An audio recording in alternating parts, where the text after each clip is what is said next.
नमस्कार दोस्तों, जैसा कि आप जानते हैं कि कार्तिक का महीना स्टार्ट होने वाला है, तो मेरा नेक्स्ट सीरीज़ भी यही है। जी हाँ, कार्तिक की स्टोरीज़। तो अब जब स्टोरीज़ की बात हो रही है तो क्यों ना गणेश जी की स्टोरी से स्टार्ट करते हैं। दोस्तों, ये स्टोरीज़ आपको किसी भी यूट्यूब चैनल पर शायद ही मिले, क्योंकि ये वो स्टोरीज़ हैं जो मैंने खुद अपनी दादी नानी के मुँह से अपने बचपन में सुनी थी। तो आइए शुरू करते हैं, लेकिन उससे पहले चैनल को लाइक, सब्सक्राइब एंड शेयर करना मत भूलिएगा। ठीक है दोस्तों, तो स्टार्ट करें। एक गांव में एक सास बहू रहती थी। सास जो थी वो गणेश जी की बहुत पूजा करती थी। एक बार संयोग से ऐसा हुआ कि उसे अपने किसी काम से शहर से बाहर जाना पड़ा। अब उसे चिंता सताने लगी कि मेरे पीछे गणेश जी की सेवा कौन करेगा। तो उसकी बहू बोली, माँ जी मैं कर दिया करूँगी, उसमें क्या है।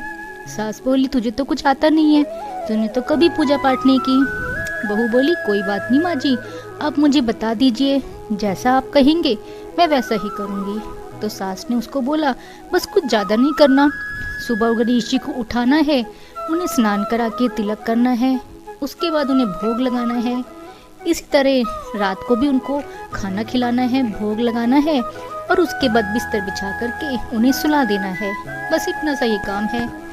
बहू बोली, ठीक है माँ जी, आप निश्चिंत होकर जाइए। अब सास चली गई।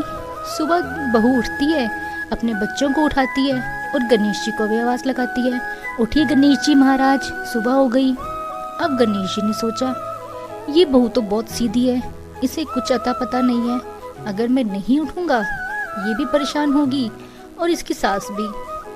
तो गणेश जी अपना छम छम करते हुए उठकर बिस्तर से बाहर आ गए। अब उसने अपने बच्चों के लिए नहाने का पानी रखा, कपड़े रखे, वैसे ही गणेश जी के लिए भी रख दिए और बोला, गणेश जी आइए, पानी रख दिया है, कपड़े रख दिए हैं आपके और नहा लीजिए। गणेश जी बेचारे अपना खुद ही जा कर के नहा लिए, स्नान करके आ गए। उसके बाद उसने उनको तिलक कर दिया। अब खाना बनाने बैठी तो अपने बच्चों को भी बुलाया और गणेश जी को भी आवाज़ लगा ली, आइए गणेश जी महाराज, भोग लगा लीजिए। गणेश जी महाराज तैयार होकर छम छम करते हुए आकर के बैठ गए और उसके बच्चों के साथ बैठकर आराम से भोजन किया।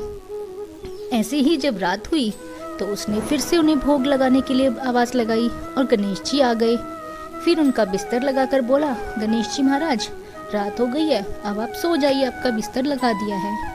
गणेश जी आराम से सो गए। इसी तरह उसका ये डेली रूटीन बन गया और दिन बीतते गए। एक दिन उसकी सास वापस आई। आते ही सबसे पहला सवाल उसने बहू से पूछा, बहू मेरे गणेश जी की सेवा की थी, उनके सारे काम कर दिए थे कि नहीं किए थे। बहू बोली, हाँ माँ जी बिल्कुल, इसमें क्या है, आप तो ऐसी परेशान हो रही थी। करना क्या था, मैं तो आवाज़ लगाती थी, खुद उठकर आ जाते थे, पानी रख दिया, खुद नहा लिए, खाना आगे रख दिया, खा लेते थे, खुद ही आराम से पढ़ के सो जाते थे, आप तो बेकार में परेशान हो रही थी इतना। सास बोली, बहू तूने कुछ नहीं किया, तू ठहरी कामचोर, और तूने इतने दिन मेरे गणेश जी महाराज को परेशान किया, तूने उनका कोई काम नहीं किया। मेरे बेचारे गणेश जी ऐसे ही पड़े होंगे भूखे प्यासे इतने दिन से, अब मैं क्या करूं। बहू बोली, नहीं माँ जी, मैं झूठ नहीं बोल रही, आप चाहे तो कल सुबह देख लीजिएगा। अब अगले दिन सुबह सास एक कोने में छुपकर बैठ गई। बहू ने हर रोज की तरह गणेश जी को आवाज़ लगाई, आइए गणेश जी महाराज। तो गणेश जी महाराज बिस्तर से उठकर आ गए। फिर उसने बोला, गणेश जी महाराज आपके कपड़े रख दिए हैं, नहा लीजिए। गणेश जी नहा कर आ गए। फिर उसने भोग के लिए आवाज़ लगाई, तो वैसे ही खाना खाने के लिए गणेश जी महाराज आकर के बैठ गए। अब क्या था, अब तो सास उसको देखते हैरान रह गई। वो तो भागी भागी गणेश जी के चरणों में गिर पड़ी। गणेश जी महाराज, मुझे इतने साल हो गए आपकी तपस्या करते हुए, आपकी सेवा करते हुए, लेकिन आज तक आपने मुझे दर्शन नहीं दिए, और इस बहू को कुछ ही दिन हुए हैं और आपने इसे दर्शन दिए, बल्कि इसी रूप में आकर के उसके सामने बैठ कर के भोग लगाया, उसे अपनी सेवा का ऐसा मौका दिया। गणेश जी बोले, जिसकी जैसी भावना मैं उसको उसी रूप में मिल जाता हूँ। ये बेचारी ठहरी सीधी सादी, इसने मुझे जिस भावना से बुलाया तो मैं उसी रूप में उसके सामने आ गया। अब गणेश जी ने दोनों सास बहू को आशीर्वाद दिया और उनका घर रिद्धि सिद्धि से भर गया।